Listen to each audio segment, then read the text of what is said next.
Hello and welcome to study 24 HR। तो स्वागत है एक बार फिर से आप सभी का हमारे करंट अफेयर्स के सेशन में। तो करंट अफेयर्स के सेशन में हम लोग नवंबर का करंट अफेयर्स डिस्कस कर रहे थे, जिसमें हमने 2 वीक का करंट अफेयर्स अभी तक कर लिया है। तो नवंबर के थर्ड वीक में हम आपके लिए लेके आए हैं थर्ड वीक का करंट अफेयर्स, यानी कि नवंबर करंट अफेयर्स का पार्ट 3। तो चलिए बिना देर किए हुए शुरू करते हैं। तो जो पहला क्वेश्चन है, where was the world largest coral colony recently discovered. तो अभी हाल ही में जो दुनिया की सबसे बड़ी कोरल कॉलोनी है, वो अभी हाल ही में डिस्कवर की गई है। किस कंट्री में डिस्कवर की गई है? तो सबसे पहले हम ये जानते हैं कि ये कोरल कॉलोनी, कोरल रीफ होती क्या है ना। Coral reef, what is this coral reef? तो कोरल रीफ क्या होते हैं? अ, आप कह सकते हो ओशनिक शेल्टर होते हैं, जहाँ पे जो ओशनिक क्रिएचर होते हैं, क्रिएचर यानी कि समुद्र में रहने वाले जो जीव होते हैं, और जो वनस्पतियां होती हैं, oceanic vegetation, oceanic vegetation,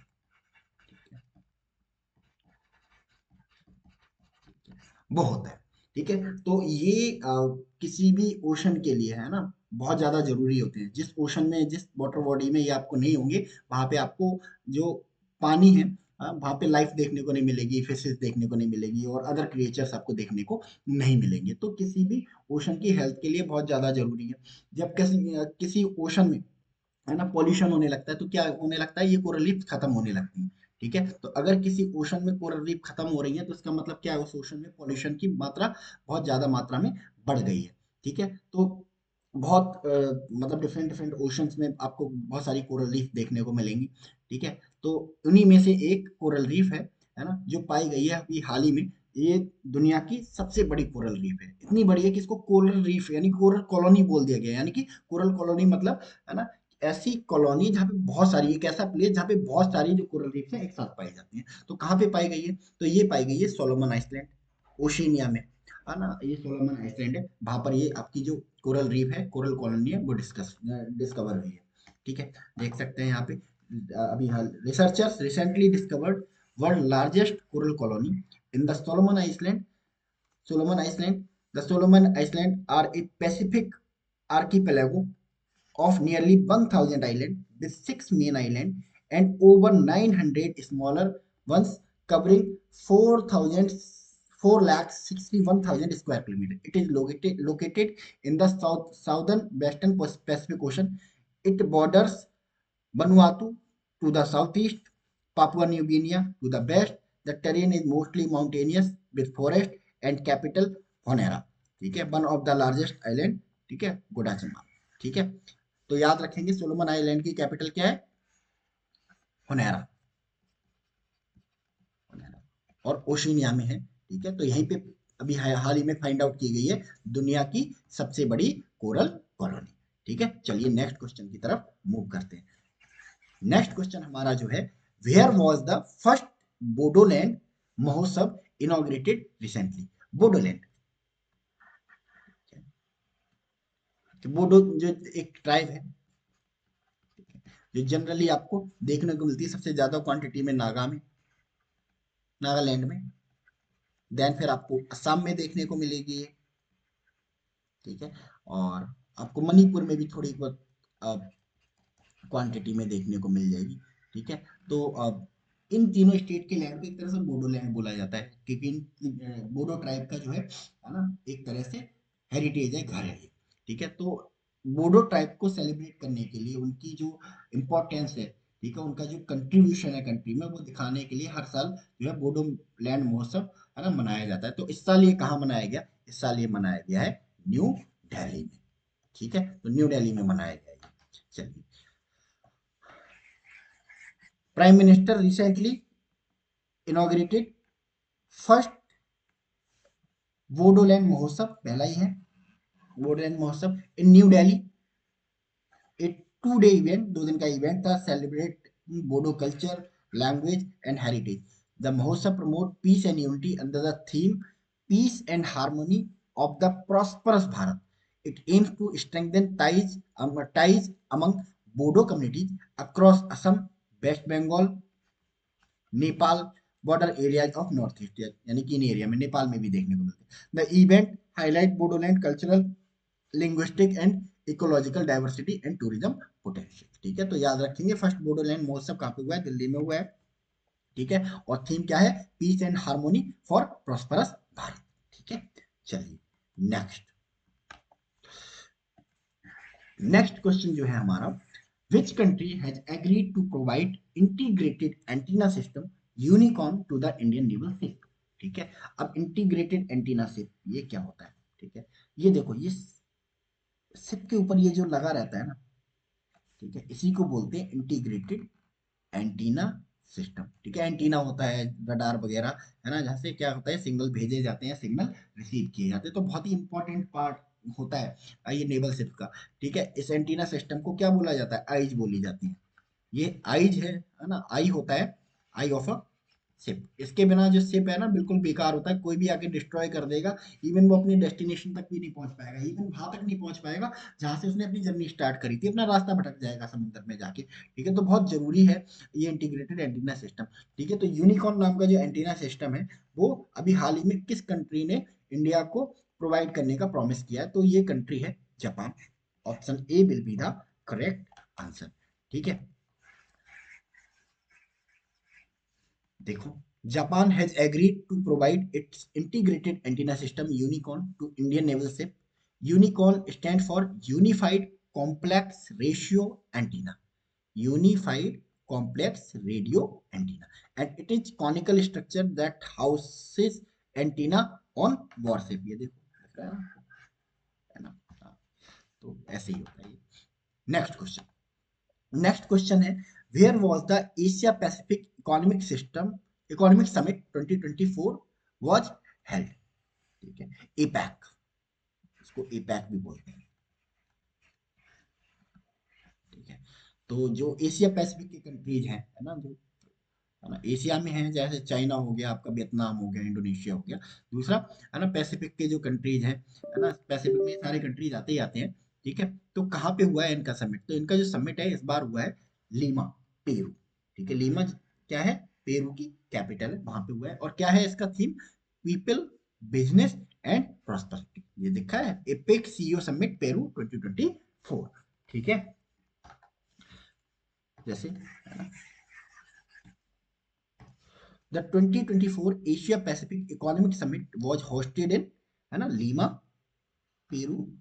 US and Chinese leaders recently warned of challenging times ahead at Asia Pacific Economic Summit in Lima. Asia Pacific Economic Cooperation, ठीक है, एपैक, फॉर्म कब फॉर्म हुआ था, 1989 में फॉर्म हुआ था। किसके लिए फॉर्म किया गया था ये, ट्रेड, इन्वेस्टमेंट, इकोनॉमिक कॉपरेशन के लिए। ठीक है, and for the sustainable growth.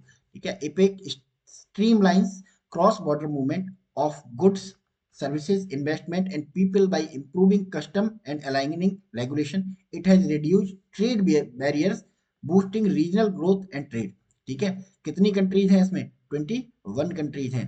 ठीक है, APEC has 21 economies या countries including US, China, Japan and others, covering 40% of world population and 60% of global GDP. Annual meetings are held with decision made by consensus and commitment taken voluntarily। APEC secretariat कहाँ पे है, APEC का secretariat आपका Singapore में। ठीक है, तो इस चीज को याद रखेंगे। तो कहाँ पे हुई है एशिया पे एपेक की समिट, पेरू, लीमा, है ना, जो लीमा कैपिटल है वहां पे हुई है। कब एस्टेब्लिश होता है, 1989 में। कितने मेंबर हैं, 21 मेंबर हैं। हेडक्वार्टर कहाँ पे है इसका, सेक्रेटेरिएट आपका सिंगापुर में आपको देखने को मिल जाएगा। ठीक है, चलिए नेक्स्ट क्वेश्चन की तरफ मूव कर लेते हैं हम लोग। नेक्स्ट क्वेश्चन जो है हमारा, the rare bird scarlet tanager was recently spotted in which country.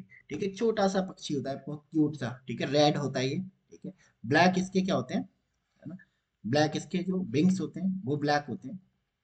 ठीक है, पूरा रेड बॉडी होती है बाकी। ठीक है, और इसकी जो टेल होती है ना वो थोड़ी ग्रे होती है, ग्रे टेल होती है। ठीक है, तो लगभग बहुत सालों बाद दिखा है। ठीक है, तो कहाँ पे देखने को मिला है, ये यूनाइटेड किंगडम में देखने को मिला है। Option C will be the correct answer. ठीक है, देखो, the rare scarlet tanager was recently seen in the UK for the first time for the first time in 40 years, 40 साल में पहली बार।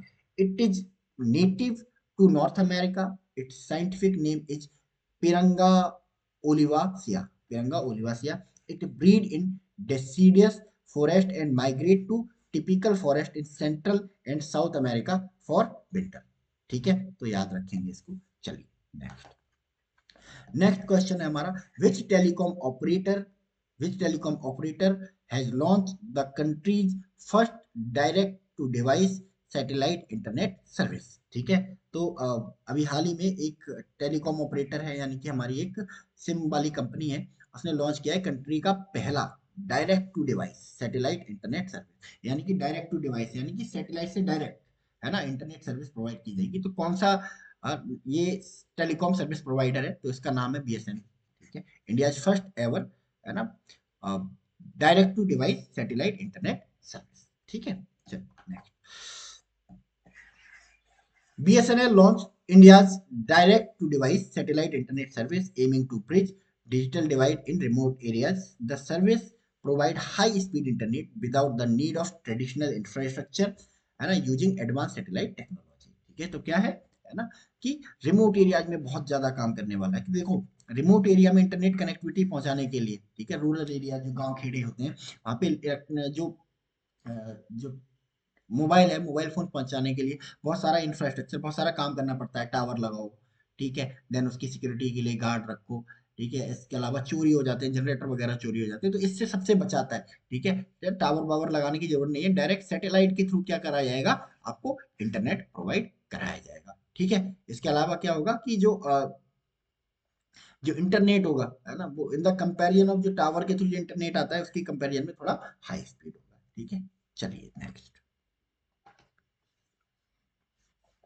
नेक्स्ट क्वेश्चन हमारा, which ministry recently launch the AI enabled E Tarang system. ठीक है, तो ई Tarang system किसने launch किया है, ठीक है, मिलिट्री के लिए लॉन्च किया गया है ई तरंग सिस्टम। ठीक है, और किसने, अगर मिलिट्री के लिए किया गया है तो किसने किया होगा, मिनिस्ट्री ऑफ डिफेंस ने किया होगा। Option B is the correct answer.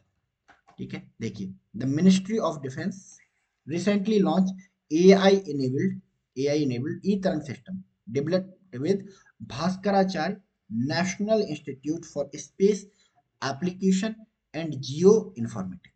ठीक है, it improve the planning and operation of defence equipment in both war time and peace time.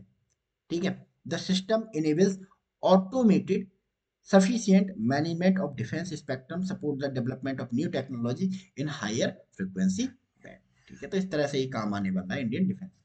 ठीक है, चलिए next question, super typhoon Manyi has hit which country recently. ठीक है, तो ये typhoon आया मान ई, ठीक है, किस कंट्री को इसने हिट किया, तो देखो, टाइफून मतलब साइक्लोन। ठीक है, साइक्लोन ही होता है। देखो साइक्लोन, इसे इंडिया में क्या कहते हैं, चक्रवात कहते हैं, इंग्लिश में साइक्लोन कहते हैं ऐसे। ठीक है, और जब यही साइक्लोन यूएसए वाले एरिया में आता है तो इसको क्या बोला जाता है, हरिकेन बोला जाता है। और जब यही साइक्लोन चाइना वाले रीजन में आता है तो इसे टाइफून बोला जाता है। ठीक है, तो जब कभी भी टाइफून का जिक्र होगा तो इसका मतलब आप समझ लेना चाइना, जापान, वियतनाम, फिलीपींस, इन्हीं एरिया में, सिंगापुर वगैरह में आ रहा होगा। ठीक है, तो टाइफून मान ई कहाँ पे आया है, ठीक है, तो टाइफून मान ई आया है फिलीपींस में। Philippines is the correct answer. ठीक है, देख सकते हो यहाँ पे आप, टाइफून मानी है was was among six major storms to hit northern Philippines in a month. It has a powerful wind reaching 195 kilometre per hour and struck, है ना, Contendence province। ठीक है, याद रखेंगे इसको। चलिए next question, which city is the host which city is the host for of global freight summit 2024। किस city ने अभी हाल ही में ग्लोबल फ्रेट समिट को होस्ट किया है, तो आपके ऑप्शन है Dubai, London, Paris, new Delhi. ठीक है, तो करेक्ट आंसर है दुबई। ठीक है, देख सकते हैं यहाँ पे, तो है ना, किसके स्पॉन्सर कौन कर रहा था इसको, है ना, डीपी वर्ल्ड। ठीक है, the global freight summit 2024 started in Dubai on November 18। ठीक है, कब हुआ था, नवंबर 18 में दुबई में, नवंबर 18 में। किसके द्वारा होस्ट किया गया था? डीपी वर्ल्ड के द्वारा होस्ट किया गया था। 5,000 से ज्यादा लीडर आए, 155 कंट्रियों से ज्यादा मतलब कंट्रीज ने पार्टिसिपेट किया। 3 डे इवेंट था और थीम क्या था? Acting today to reach opportunity of tomorrow. ठीक है। Discussion focus on AI, blockchain, sustainable shipping and resilient trade route. Indian films like Wipro, tech Mahindra and SRM tech are participating. ठीक है। तो याद रखेंगे इसके बारे में, global freight summit. Freight summit मतलब क्या है ना, जो ना जो माल वगैरह भेजने रहते हैं ना, फ्रेट मतलब सामान भेजने की मालगाड़ी, जैसे फ्रेट फ्रेट बोलते हैं उसको, फ्रेट गाड़ी बोलते हैं। ठीक है। तो वैसे ही है ना, कैसे जो टेक्नोलॉजी इन्हांस की जाए, कैसे एआई का इस्तेमाल किया जाए ज्यादा से ज्यादा माल को इधर से उधर करने में। ठीक है। तो दुबई में हुआ था 18 नवंबर को, 155 कंट्रीज ने पार्टिसिपेट किया। Acting today to reach the opportunity of tomorrow. तो ये याद रखना है आपको। ठीक है। चलिए नेक्स्ट क्वेश्चन की तरफ मूव कर लेते हैं हम लोग। नेक्स्ट क्वेश्चन जो है हमारा, who has been appointed as new controller auditor general of India. ठीक है। ये तीसरा इंपॉर्टेंट क्वेश्चन है। ठीक है। पहला इंपॉर्टेंट क्वेश्चन कौन सा था? ठीक है, आपका संजीव खन्ना, है ना। दूसरा इंपॉर्टेंट क्वेश्चन कौन सा था? आपका जो जापान के प्राइम मिनिस्टर है। तीसरा आपका ये रहा। ठीक है। Who was appointed as the new controller auditor general of India. ठीक है। तो किसको बनाया गया है? के Sanjay Murthy. K Sanjay Murthy has become the new CAG, है ना, कंट्रोलर जनरल ऑफ इंडिया। ठीक है। Controller general of India. ठीक है। सीएजी कौन होता है? ठीक है, एक कॉन्स्टिट्यूशनल पोस्ट है जिसका काम क्या होता है? इसका काम होता है, जो सरकार जो खर्चा कर रही है, जो एक्सपेंस कर रही है ना, उस एक्सपेंस पर अपनी नजर रखना। ठीक है। सरकार को गलत तरीके से पैसा खर्च करने से रोकना। जहाँ कहीं भी सरकार को सजेशन दिया जा सकता है कि भाई यहाँ पे पैसे कम खर्च करने की जरूरत है, यहाँ या फिर इस काम को इस तरह से करो कि पैसे क्या हो जाए, है ना, आपके कम से कम खर्च हो। है ना। तो इस तरह की सजेशन देने के लिए कंट्रोलर ऑडिटर जनरल का प्रोविजन किया गया है कॉन्स्टिट्यूशन के आर्टिकल 148 में। ठीक है। चलो देख सकते हैं, K Sanjay Murthy has been appointed as new controller and auditor general of India. He succeeded Girish Chandra Murmu, who was the first lieutenant governor of Jammu Kashmir. The appointment was made under Article 141 of the Constitution by the President of India. Murthy is currently the Secretary of Department of Higher Education in Ministry of Education. ठीक है। तो एक IAS officer है। ठीक है। तो याद रखेंगे इसको। चलिए नेक्स्ट क्वेश्चन। तो नेक्स्ट क्वेश्चन जो हमारा है, नेक्स्ट क्वेश्चन जो हमारा है, what type of satellite is India's GSAT N2 GSAT 20 which was launch by space x Falcon 9 rocket. ठीक है। तो फॉल्कन 9 रॉकेट के किसके द्वारा अभी हाल ही में, है ना, लॉन्च किया गया फॉल्कन 9 रॉकेट। ठीक है। फॉल्कन 9 रॉकेट के थ्रू जिसको लॉन्च किया गया है, वो कैसा सैटेलाइट है? कहने का मतलब ये है, what type satellite is India GSAT N2, है ना, which was launched by SpaceX Falcon 9 rocket. ठीक है। तो जीसेट N2 कैसा रॉकेट है? पहला, navigation satellite, communication satellite, weather monitoring satellite, earth observation satellite. तो देखो, जीसेट N2 यानी कि जीसेट का मतलब क्या है? ये सिंक्रोनस, है ना, सैटेलाइट। ठीक है। यानी कि मतलब 400 किलोमीटर की दूरी पे अर्थ से रखा जाता है। ठीक है।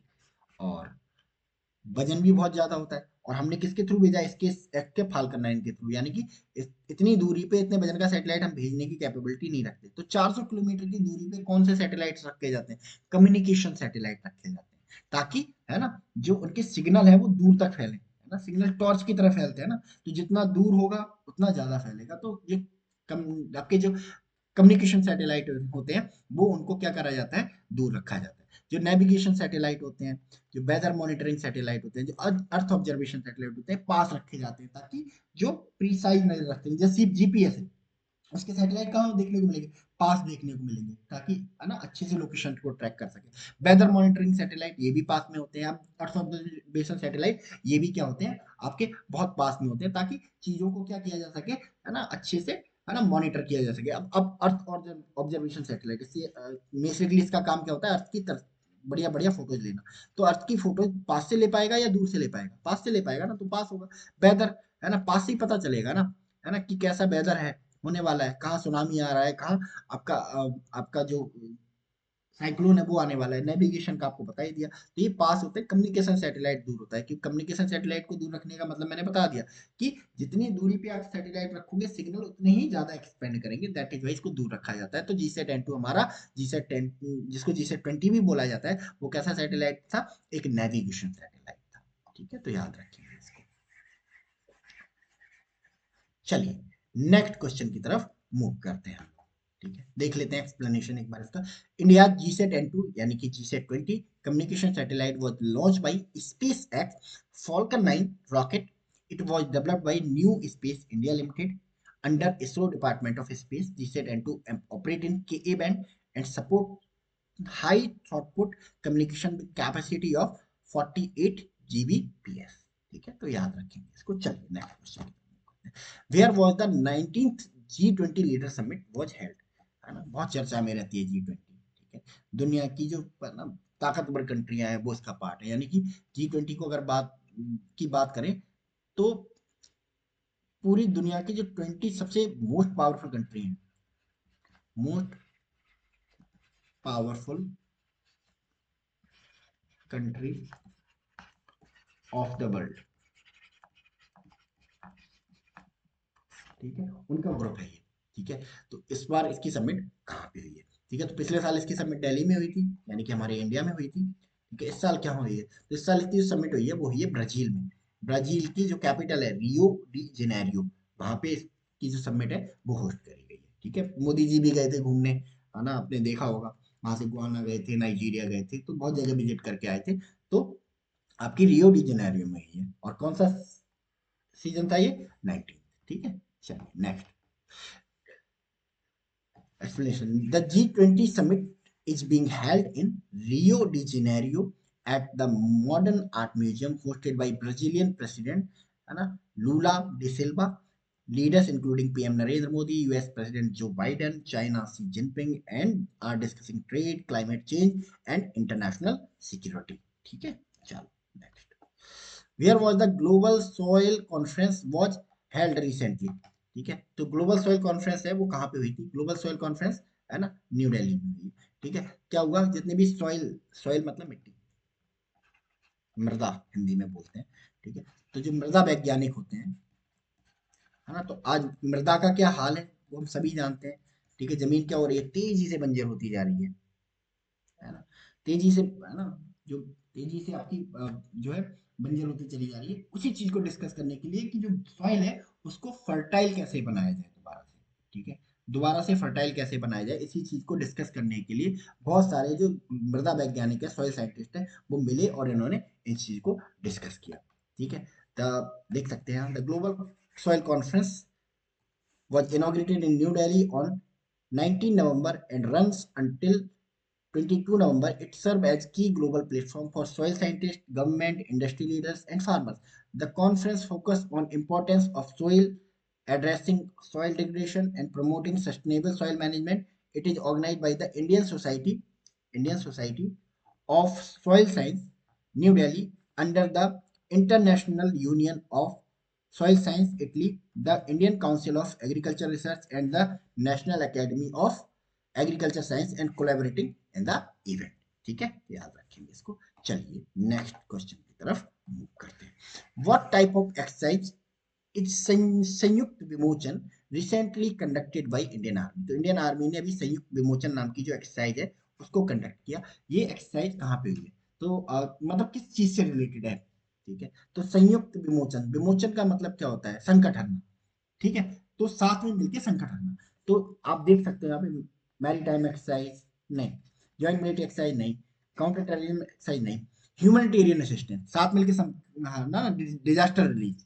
ठीक है, ठीक है, तो human assistance and disaster relief exercise थी। ठीक है, इसमें क्या हुआ, जो इंडियन आर्मी है, इंडियन आर्मी ने बहुत सारी जो आपकी और एंटिटीज हैं, आपके कोस्ट गार्ड वगैरह हो गए, इनके साथ मिलकर प्रैक्टिस किया कि in the time of crisis, ठीक है, हम कैसे रिएक्ट कर सकते हैं एक साथ मिलकर, तो संयुक्त विमोचन कैसे करेंगे? तो option A is the correct answer. यहाँ आप देख सकते हो,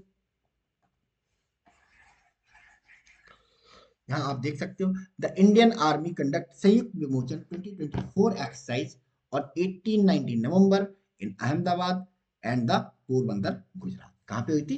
पोरबंदर गुजरात में हुई है। याद रखें, पोरबंदर गुजरात में हुई है, 1819 नवंबर को हुई है। इंडियन आर्मी ने कंडक्ट किया था इसको। बस इतनी चीजें इसमें याद रखनी है आपको। चलिए नेक्स्ट क्वेश्चन। नेक्स्ट क्वेश्चन है हमारा, where was the international film festival of India 2024 was held. ठीक है, तो IFFI कहाँ पे हुआ था? तो इस बार कहाँ पे हुआ है? गोवा में हुआ है। ठीक है, 20 से 28 नवंबर के बीच में ये है ना, इसको किया गया। चलिए देख सकते हैं एक्सप्लेनेशन में, the 55th international film festival of India opened with star stud ceremony in Panaji in Goa. International Film Festival of India, founded in 1952, is among Asia's most significant film festival. Is held annually in Goa. Goa में ही होता है. It provides a platform for global filmmaker to showcase excellence, promote cultural understanding, and foster international cooperation. The first edition was held in Mumbai, later moved to various cities like Kolkata, Delhi, Chennai, and Thiruvananthapuram. IFI is a South Asia's only film festival accredited by International Federation of Film Producer Association, है ना, as a competitive feature film festival. ठीक है, तो इसको याद रखेंगे, है ना। 1952 में बनाया गया था, गोवा में होता है, इस बार भी गोवा में ही इसको कंडक्ट कराया जाएगा। चलिए नेक्स्ट क्वेश्चन की तरफ मूव करते हैं। Which organisation recently publish the state of the world children report. ठीक है, तो बच्चों से रिलेटेड, तो बच्चों ऑर्गेनाइजेशन बच्चों से रिलेटेड होगी भाई, जो है state of the world children, है ना, रिपोर्ट पब्लिश करेगी। तो देख सकते हैं ऑप्शन में कौन कौन सा आएगी। तो United Nation children fund, world health organisation, international labour organisation, world trade organisation. तो बच्चों से रिलेटेड एक ही इंस्टीट्यूशन दिख रहा है, यूनाइटेड नेशन चिल्ड्रन फंड, जिसको यूनिसेफ भी कहते हैं। तो यही ऑर्गेनाइज कराएगा, यही पब्लिश करेगा state of the world children, है ना, जो रिपोर्ट होती है 2024। ठीक है, देख सकते हैं यहाँ पे। ठीक है, United Nation children fund UNICEF published the State of World Children 2024 report. The report highlights that nearly 1 billion children face high risk from climate and environmental hazards. ठीक है, नेक्स्ट क्वेश्चन की तरफ चलते हैं।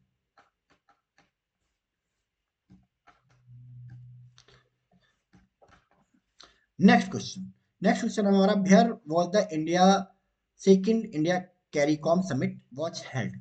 कहाँ पे हुई थी India CARICOM summit? India CARICOM summit अभी हाल ही में हमारे प्राइम मिनिस्टर गए थे, है ना, ब्राजील गए थे जब G20 में पार्टिसिपेट करने। तो उसके बाद पहले नाइजीरिया गए थे। ब्राजील से समिट उन्होंने जब असेंट मतलब अटेंड कर लिया, उसके बाद वो कहाँ गए? गुआना गए। तो गुआना में ही उन्होंने ये सेकंड कैरीकॉम समिट जो है ना, अटेंड किया। कैरीकॉम क्या है? ये कैरिबियन देशों का एक ग्रुप है। ठीक है, जिसमें इसकी इंडिया के साथ मीटिंग होती है। तो ये सेकंड थी शायद, है ना। तो इसमें कहते हैं the prime minister attended the second India CARICOM summit in Guiana, marking the first visit by an Indian head of state in 50 years. He held talk with Caribbean countries focusing on trade, technology, and tourism. The first India CARICOM summit was held in 2019. CARICOM established in 1973, a regional organization promoting economic integration and cooperation in Caribbean countries. It includes 21 countries comprising 50 member states and 6 associate members such as Antigua, Barbuda, Bahamas and Barbados। ठीक है, तो ये है आपका, याद रखेंगे इसको। चलिए नेक्स्ट क्वेश्चन की तरफ हम लोग मूव करते हैं। तो नेक्स्ट क्वेश्चन जो है हमारा, नेक्स्ट क्वेश्चन है, what is India rank in climate change performance index. ठीक है, क्लाइमेट चेंज परफॉर्मेंस इंडेक्स में इंडिया की रैंक बहुत अच्छी जाती है। ठीक है, क्योंकि हम क्लाइमेट चेंज के फील्ड में बहुत ज्यादा कर रहे हैं। लाइक हम सोलर एनर्जी को प्रमोट कर रहे हैं, एंड हम अपने एग्रीकल्चर के तरीकों को बदल रहे हैं। ठीक है, तो इस तरह से हम चीजों को प्रमोट करते हुए चल रहे हैं। ठीक है, तो हमारी जो रैंक बनी है इस बार 10th बनी है। ठीक है ना, 1 2 3 4, ये 4 रैंक तो खाली रखी गई हैं। ठीक है, तो आप समझ लो 6 अच्छी रैंक आई है हमारी। ठीक है, अब देख सकते हैं यहाँ पे, climate change performance index CCPI 2025 was released by German watch new climate institute. ठीक है, जर्मन वॉच करता है इसको। ठीक है, क्लाइमेट एक्शन नेटवर्क, है ना, इंटरनेशनल। ठीक है, फर्स्ट 3 स्पॉट वर लेफ्ट, तीन, है ना, 1 2 3, है ना, विद डेनमार्क रैंकिंग 4th, है ना, इंडिया सिक्योर 10th पोजीशन। ठीक है, तो इंडिया की 10th पोजीशन। चलिए next question, what is the name what is the name of India's first indigenously developed What is the name of India's first indigenously developed antibiotic targeting antimicrobial resistant, AMR? ठीक है, तो है ना, किसको बोला, क्या नाम है इंडिया की फर्स्ट इंडिजिनसली डेवलप एंटीबायोटिक, है ना, एएमआर का? ठीक है, तो इसका है नेफीथ्रोमाइसिन, नेफीथ्रोमाइसिन, यानी कि option C is the correct answer.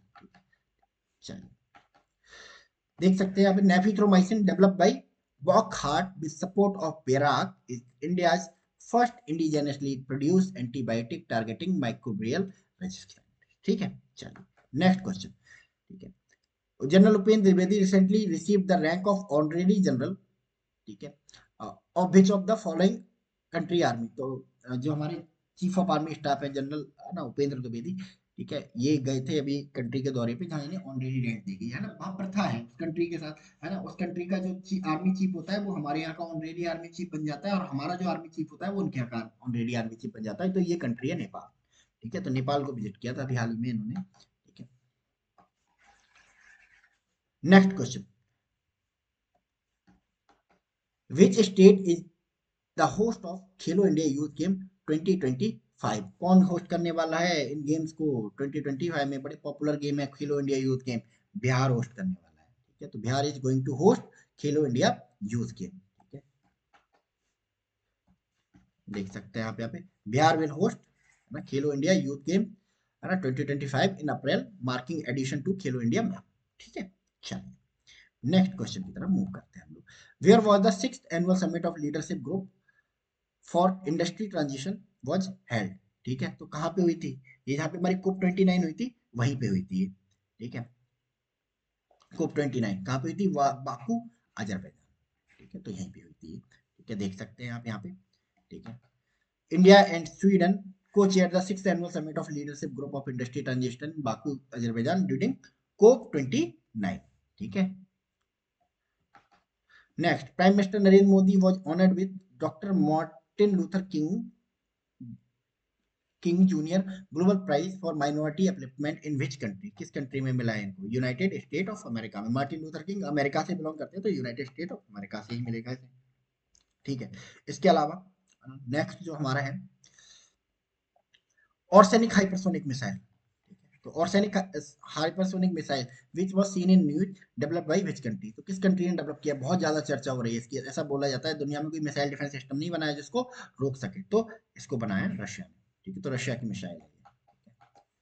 चलिए नेक्स्ट क्वेश्चन। नेक्स्ट क्वेश्चन है हमारा, which public broadcaster recently launch the OTT platform WAVES? सरकार का पहला ही ओटीटी प्लेटफॉर्म है और इसको लॉन्च किया है प्रसार भारती ने। ठीक है, तो प्रसार भारती के द्वारा लॉन्च किया गया है इसको।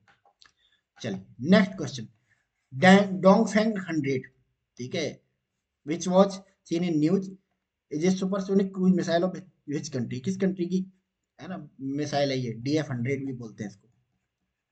ठीक है, DF-100 AI। ठीक है, तो ये है चाइना की। Option C will be the correct answer. चलिए नेक्स्ट क्वेश्चन की तरफ मूव करते हैं हम लोग। नेक्स्ट क्वेश्चन जो है हमारा, नेक्स्ट क्वेश्चन है, what is the name of campaign launched in India to eliminate gender based violence? Gender based violence को लॉन्च करने के लिए, ठीक है, कौन सी कैंपेन लॉन्च करी है?